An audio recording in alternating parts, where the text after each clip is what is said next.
Hello বন্ধুরা, মানুষ বসবাসের জন্য সুন্দর ঘর বাড়ি বানিয়ে থাকে এবং ঘর সুন্দর করার জন্য নানা রকম জিনিস দিয়ে ঘর সাজায়। কিন্তু আপনি জানেন কি, এই পৃথিবীতে এমন কিছু পাখি আছে যারা মানুষের চেয়েও আরো নিখুঁতভাবে তাদের ঘর তৈরি করে থাকে, যা দেখলে আপনি অবাক হতে বাধ্য হবেন।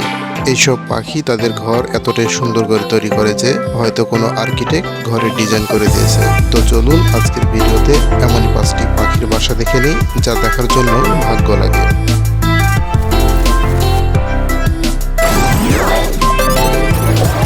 Number 1, Montezuma oropendola nest. আমেরিকাতে পাওয়া যায় এই পাখি। এই পাখির বাসা দেখলে মনে হয় যেন গাছে কাঁঠাল ঝুলে আছে। মাটি থেকে প্রায় 20 মিটার উঁচুতে বাসা তৈরি করে থাকে এই পাখি। বাসা তৈরি করার জন্য শুকনো ঘাস এবং শুকনো ডালপালা প্রয়োজন হয় এবং বেশ মেহনত লাগে এইসব জিনিস খুঁজে বের করতে। এবং আপনি জানলে অবাক হবেন, এই পাখি একই সাথে এক গাছে 100টিরও বেশি বাসা তৈরি করে থাকে। আপনি যদি কখনো আমেরিকাতে যান তাহলে এই সুন্দর পাখির বাসা অবশ্যই দেখে আসবেন। নাম্বার 2, ফল নেস্ট। অস্ট্রেলিয়াতে পাওয়া যায় এই পাখি। বন্ধুরা, পাখির বাসা মানে উঁচু কোনো গাছপালাতে বা গাছের ডালে হবে, এটাই মনে করি আমরা। কিন্তু এই পাখি তার বিপরীত, কারণ এই পাখি তার বাসা তৈরি করে থাকে মাটিতে বাসা তৈরি করার জন্য এই পাখি তার পা ব্যবহার করে থাকে। বেশিরভাগ সময় নর পাখিকেই এই দায়িত্ব নিতে হয়। দূর থেকে এই পাখির বাসা দেখতে উঁচু মাটির স্তূপ ছাড়া কিছুই মনে হয় না। সবচেয়ে সুন্দর লাগে যখন পাখি ডিম দেয় এবং এই ডিম যেন কোনো শিকারী পাখির নজরে না লাগে, সেজন্য ঘাস লতাপাতা দিয়ে ঢেকে রাখে।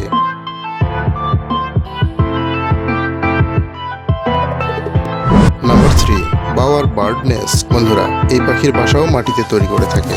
এই পাখির শখ পুরোপুরি মানুষের মতো। প্রথমবার যদি কোনো মানুষ এই পাখির বাসা দেখে তাহলে মনে হতে পারে এটা কোনো মানুষের তৈরি, কারণ এর বাসা এতটাই সুন্দর আর নিখুঁত, দেখলে মনে হয় মানুষ তৈরি করেছে। এটা তৈরি করে থাকে শুকনো গাছের ছোট ছোট ডালপালা দিয়ে।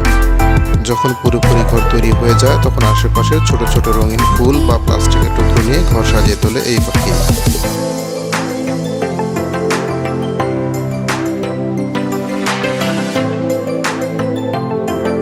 Number 4, humming bird nest.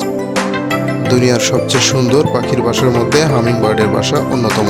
এই পাখি দেখতে ছোট হলেও গাছের অনেক উঁচুতে বাসা তৈরি করে থাকে, প্রায় 30 ফিট উচ্চতায়। এই বাসা বিশেষ করে ফিমেল বার্ড তৈরি করে থাকে। বাসা তৈরি করার জন্য নরম তুলো, নরম ঘাস, এমনকি মাকড়সার জালও ব্যবহার করে থাকে এই পাখি।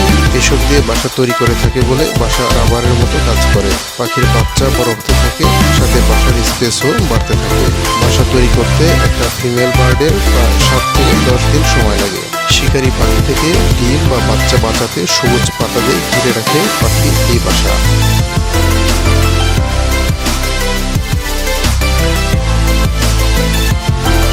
নাম্বার 5, বিভার বার্ড নেস্ট। এই পাখি দুনিয়ার সবচেয়ে পুরনো পাখির মধ্যে। আপনি জানলে অবাক হবেন, এই পাখির বাসা তৈরি করতে সময় লাগে প্রায় 7 থেকে 8 মাস এবং এই বাসা তৈরির পুরো দায়িত্ব থাকে মেল বার্ডের। বাসা তৈরির জন্য শুকনো ঘাস, লম্বা নরম শেকড় ব্যবহার করে থাকে এবং ধীরে ধীরে তৈরি করে থাকে। এই পাখির বাসা এতটাই মজবুত যে দুনিয়ার সকল বাসা থেকে এটা শক্ত হিসেবে বিবেচনা করা হয়। এমনকি মনে হয় যেন কোনো কারিগর সিমেন্ট দিয়ে যত্ন করে তৈরি করে দিয়েছে।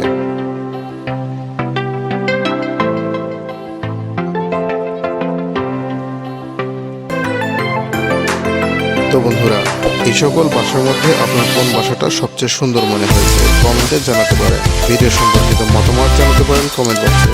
ভিডিওটি ভালো লাগলে একটা লাইক দিয়ে দেবেন। আর হ্যাঁ, এমন সব অজানা তথ্য এবং ইন্টারেস্টিং ভিডিও পেতে চ্যানেলটি সাবস্ক্রাইব করে পাশে থাকবেন। তো দেখা হচ্ছে নতুন এপিসোডে। ভালো থাকবেন, ধন্যবাদ।